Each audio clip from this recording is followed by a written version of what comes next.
Lueroi's Pokemon Crystal Walkthrough, Part 61. What's going on, everybody? It's Lueroi. Welcome back to Pokemon Crystal version. In the last video, we surfed all the way to Seafoam Island, but found out that the gym is actually over here on the Seafoam Islands. And yeah, there's actually like no puzzle or anything. You just walk in and it's Blaine sitting here. So yeah, who knows what happened to the actual Seafoam Islands. Now it's just Blaine sitting here. So yeah, he talks about how there was that big volcano over in Cinnabar and it left him homeless. Yeah, and a bunch of people died. They keep leaving that part out, but yeah, he reestablished his gym over here in the Seafoam Islands. And as always, you better have Burn Heal. Yeah, he always says that, but they didn't actually create any moves that just automatically burn your Pokemon until, like, later on with Will-O-Wisp. You'd have to get pretty unlucky with a Flamethrower or a Fire Blast to actually need the Burn Heal against Blaine. But whatever, he starts with this Macargo.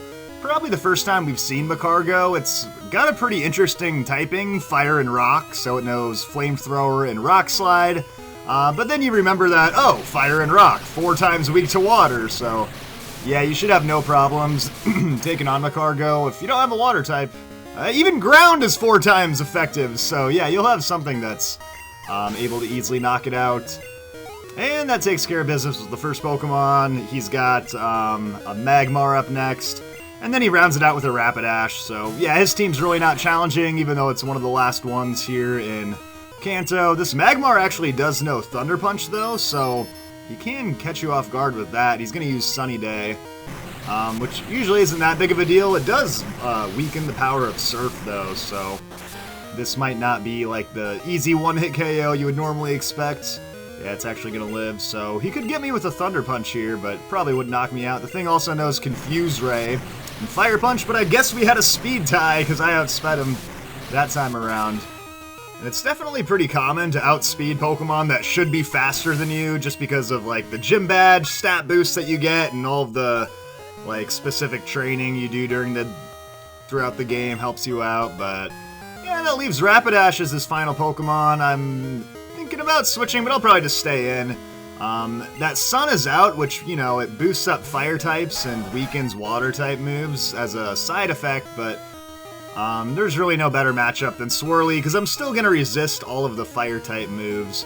So Fire Blast, Fire Spin, not really too worried about it. I'll just go back to Surf.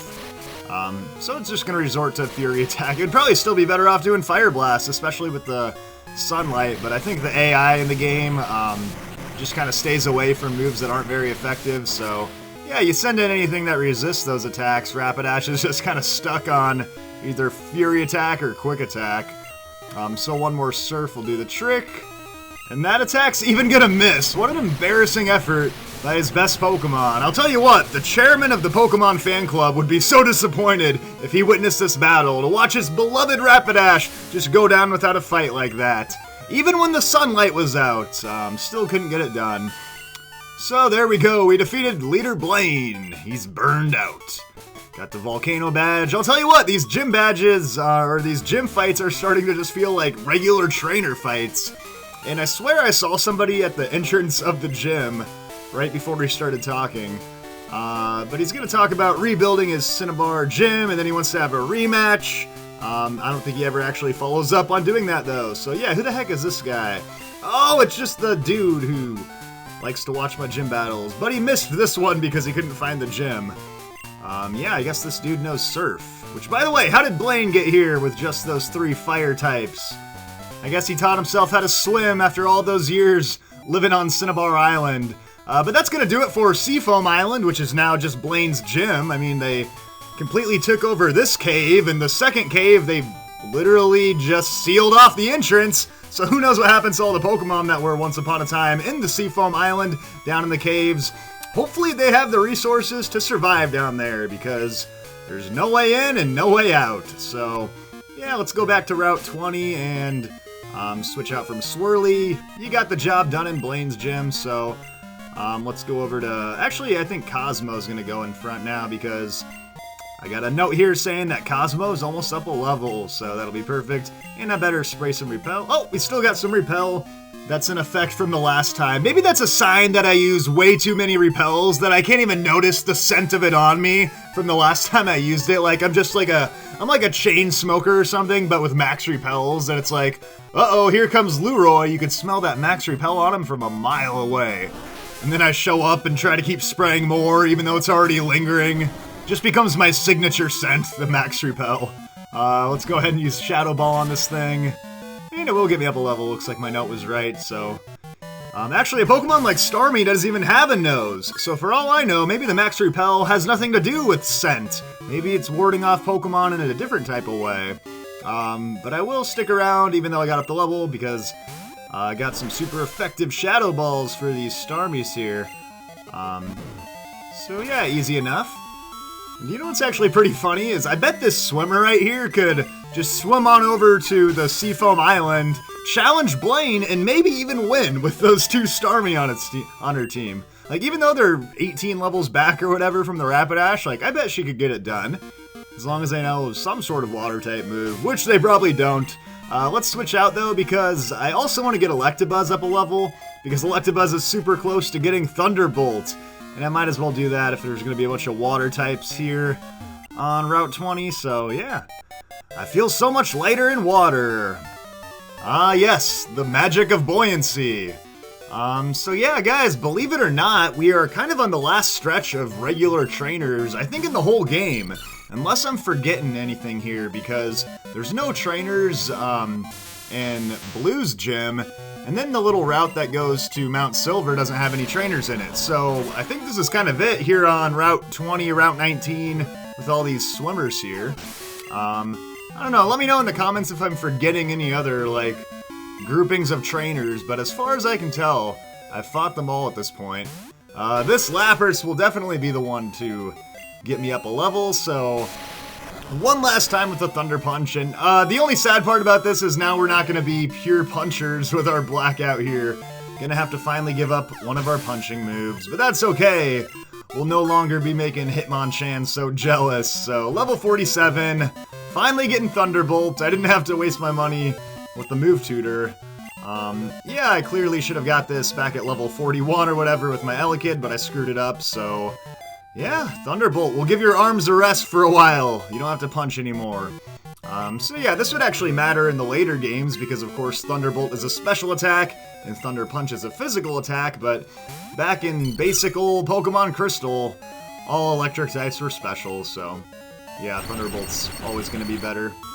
Not that Thunder Punch wasn't getting one-hit KOs across the board anyway, but... Yeah, Thunderbolt will be a nice little uptick. Could be useful against Blastoise or something later on.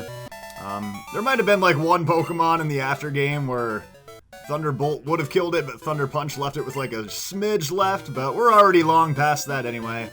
But you know what? I still actually have one Pokemon on my team that knows Thunder Punch. And we might have forgot about this because I hardly ever use it with Typhlosion, but Typhlosion does know Thunder Punch. So let's pass on the baton and keep Thunder Punching away on this route here.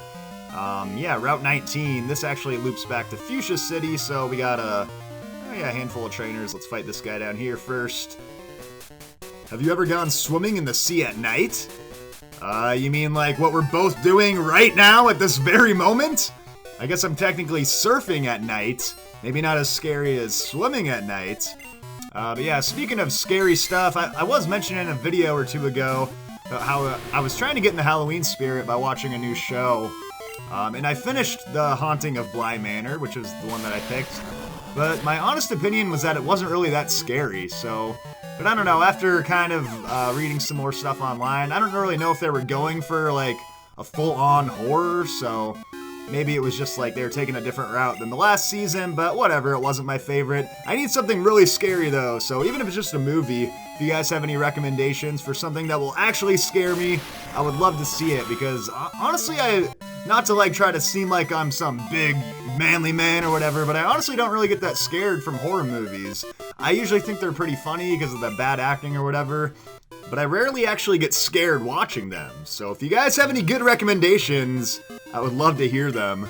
You got any good scary movies, dude? No, he's still just talking about the Black Sea at night or whatever. But yeah, if you guys know anything that's absolutely horrifying, I would love to hear it. I gotta turn it up a couple notches with my scary movie game. And this guy is panting, trying to make it back to Fuchsia City. Jeez, you're lucky you have your friend here with you. Otherwise, you might not make it.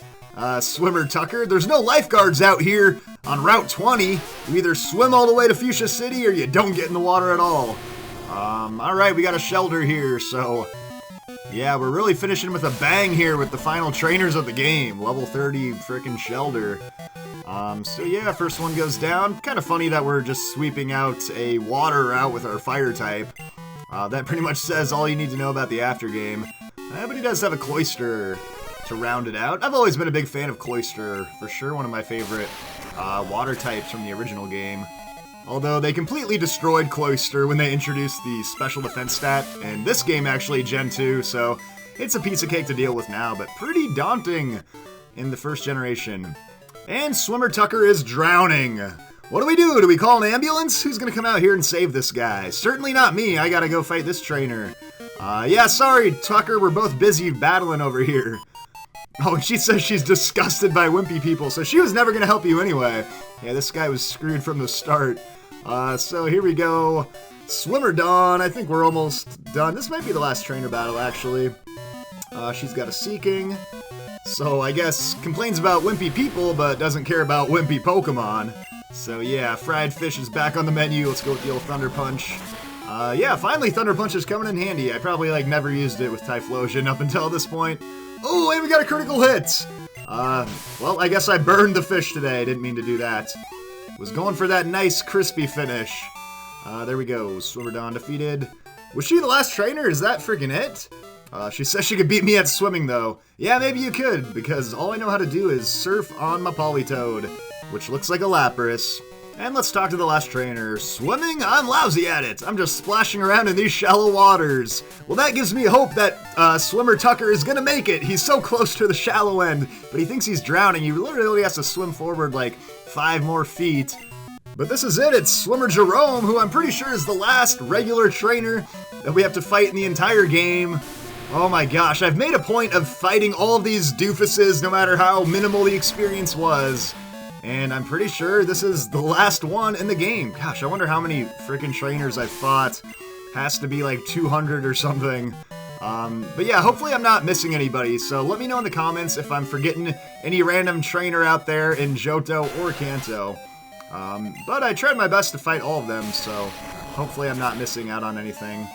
And it's just hilarious to me that we're still fighting like level 28 Tentacool. I mean, the levels in this game with trainers just like hits a wall around the 4th or 5th gym badge, and then they just stay at the same level for the rest of the game and the after game. But here's a Tentacruel. Let's give it a Thunder Punch. Gosh, I'm actually a huge fan of so many of the water types from Red and Blue. It's just a shame that it takes so long to catch most of them. Anyway, so that's going to get me up to level 47. Nice, highest level there, tied with Electabuzz, I think. And one more Pokemon, it's a Goldeen! The final challenge is freaking Goldeen. So this will be the last part. We probably don't have time to actually go fight Blue in this video, so that's fine, we'll do him in the next episode. And then that's pretty much going to be it for all of our training. Kind of like I predicted, we didn't quite get to level 50, but we're right in that like 45 to 47 range, so... Oh my god, 666 experience points! That is a bad sign to hit that number on the freaking last Pokemon I fight from a trainer, but whatever. Ooh, a sign. I love reading signs. That's all I do. Route 19, Fuchsia City with Seafoam Islands. Cool, so we're done with that, and now we can actually walk up here. Now, the first time we were in Fuchsia City, this whole area was blocked off, and you basically need to swim from Cinnabar Island in order to get rid of all of the road work.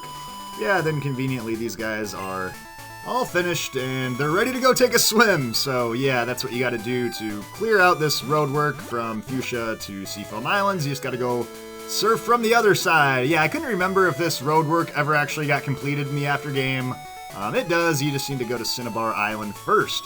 So yeah, let's go back up to Fuchsia City. And of course we've already done all this stuff. Ooh, sign. Let me read this sign. Please be careful if you are swimming to Seafoam Islands. Fuchsia Police. From the police! The fact that they had to put up a sign, like, how many incidents were there that they're like, enough is enough? We're putting up a warning sign. So I guess if Swimmer Tucker drowns, they'll be like, hey man, should have read the sign. Alright, so we're back here in Fuchsia City where we've already gotten everything out of the way like I mentioned before, so I'm just going to grab my Hoot Hoot so we can fly to Viridian City and take on the final Gym Leader Blue. Thank you all for watching. See you next time.